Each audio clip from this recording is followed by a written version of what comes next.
He who comes from above is greater than all. He who is from the earth belongs to the earth and speaks about earthly matters.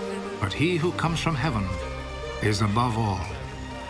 He tells what he has seen and heard, yet no one accepts his message. But whoever accepts his message confirms by this that God is truthful. The one whom God has sent speaks God's words because God gives him the fullness of his Spirit. The Father loves his Son and has put everything in his power. Whoever believes in the Son has eternal life. Whoever disobeys the Son will not have life, but will remain under God's punishment.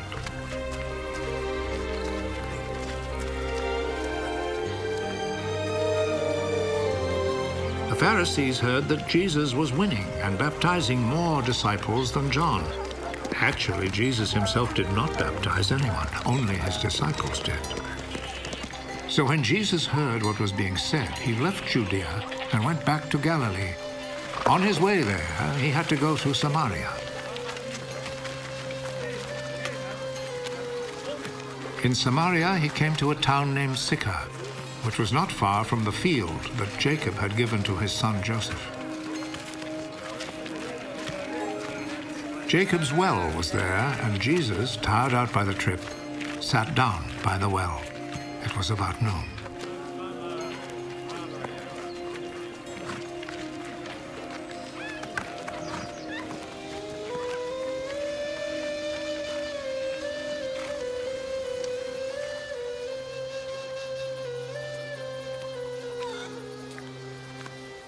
A Samaritan woman came to draw some water.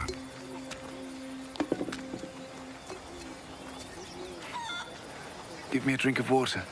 His disciples had gone into town to buy food. You're a Jew and I'm a Samaritan.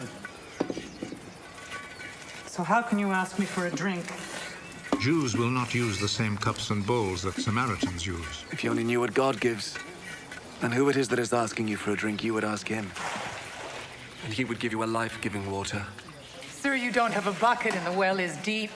Where would you get that life-giving water? It was our ancestor Jacob who gave us this well. He and his children and his flocks all drank from it. You don't claim to be greater than Jacob, do you? Those who drink this water will get thirsty again. But those who drink the water that I will give them will never be thirsty again. The water that I will give them will become in them a spring, which will provide them with life-giving water and give them eternal life.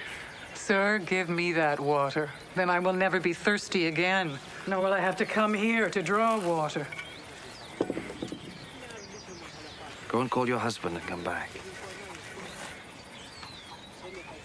I don't have a husband. You are right when you say you don't have a husband. You've been married to 5 men, and the man you live with now is not really your husband. You have told me the truth. I see you are a prophet, sir. My Samaritan ancestors worshipped God on this mountain. But you Jews say that Jerusalem is the place where we should worship God. Believe me, woman. The time will come when people will not worship the Father either on this mountain or in Jerusalem.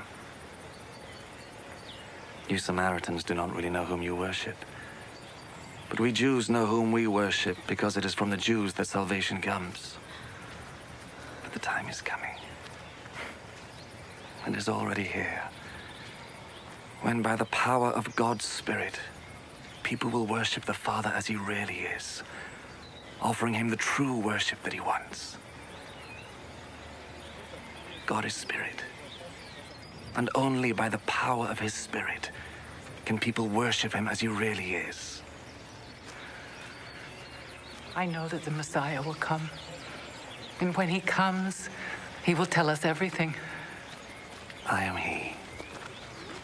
I who am talking with you.